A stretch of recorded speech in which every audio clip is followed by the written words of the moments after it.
Lease, ঘিস ও চেল নদীর সেতু সংলগ্ন এলাকায় ড্রেজিং ও ডিসিপ্লিং এর মাধ্যমে নদীঘাট গভীর করার কাজ শুরু করল West Bengal mineral development and trading corporation.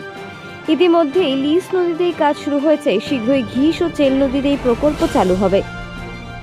West Bengal mineral development and trading কর্পোরেশনের উত্তরবঙ্গের ডেপুটি জেনারেল ম্যানেজার অধীর সিং জানান, সেচ দপ্তরের প্রস্তাব মেনে জানুয়ারিতে অনুমতির প্রক্রিয়া শুরু হয়। পরিবেশ ছাড়পত্র পাওয়ার পর 5 বছরের জন্য অনুমতি মেলে। প্রতি বছর বর্ষার আগে ও পরে পলি, বালি, পাথর তুলে সরকারি কাজে ব্যবহার করা হবে। তিস্তা নদীতে এখনও অনুমতি মেলেনি, কাগজপত্রের কাজ চলছে। প্রসঙ্গত, পাহাড়ি এলাকা থেকে নেমে আসা লিজ ও ঘিস চেল নদী বর্ষায় ব্যাপক বন্যা পরিস্থিতি তৈরি করে। গত বছর লিজ নদীর প্লাবনে বাগরাকোটে গ্রাম পঞ্চায়েত এলাকায় ব্যাপক ক্ষতি হয়েছিল। স্থানীয় বাসিন্দারা ও গ্রাম পঞ্চায়েত প্রতিনিধিরা প্রশাসনের উদ্যোগে সন্তোষ প্রকাশ করেছেন। লিজ রেল সেতু সংলগ্ন এলাকাতেও জরুরি ভিত্তিতে ড্রেজিংয়ের কাজ শুরু হয়েছে। নদী থেকে উত্তোলিত বালি, পাথর সরকারি পোর্টালে নথিভুক্ত করে পরবর্তীতে সরকারি নির্মাণ কাজে ব্যবহৃত হবে।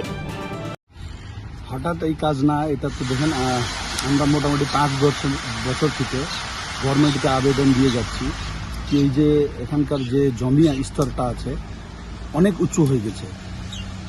20 বছর আগে এখান থেকে একটু বোল্ডার তোলা হইতো, মিশালি তোলা হইতো, কিন্তু 20 বছর থেকে কোনো বোল্ডার তোলা হচ্ছে না, এখানে মিশালিও যাইতো না এখান থেকে। তো সেই জন্য জমিনের স্তর এত উঁচু হয়ে গেছিল কি বানটাও নিচনে হয়ে গেছিল।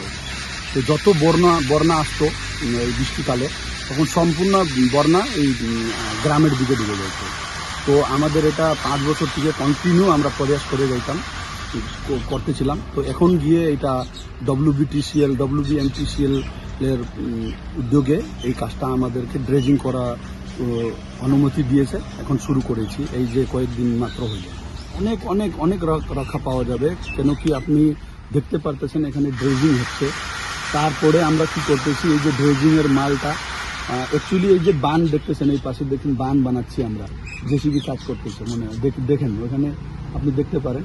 এই বানটা আমরা নিজে বানাচ্ছি, এটা ইরিগেশনকে করতে লাগতো, কিন্তু আমরা নিজে করতেছি। এখন আমাদের নিজের, এখন আমার গাড়ি জেসিবি লাগায় আমি ওই কাজটা করতেছি।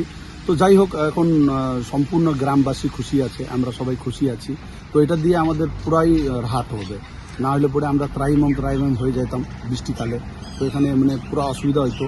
সেটার জন্য আমি রাজ্য সরকারকে ধন্যবাদ টকরাচ্ছি আমি ডিএম ম্যাডামকে, তারপরে এখানে SDLRO সাহেবকে, BLRO সাহেবকে, BLRO ম্যাডামকে, তারপরে BDO SDO সম্পূর্ণ প্রশাসন, হ্যাঁ, যত মানে IC সাহেব সম্পূর্ণ মিলেই এই উদ্যোগটা নেওয়া হয়েছে। সম্পূর্ণকে আমি ধন্যবাদ জানাচ্ছি। আপনার নাম এবং পরিচয়? আমার নাম राजेश छेत्री, बागराकोट।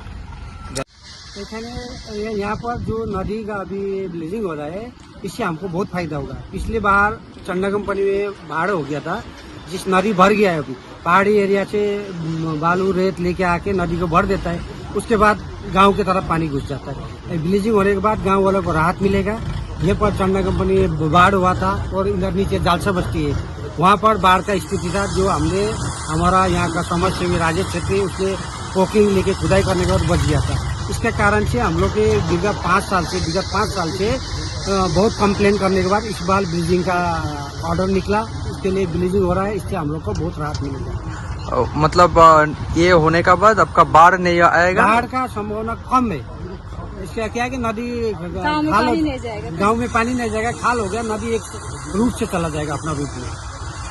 आपका नाम और परिचय? मैं अनुप शर्मा, पंचायत मेंबर, बागराकोट ग्राम पंचायत।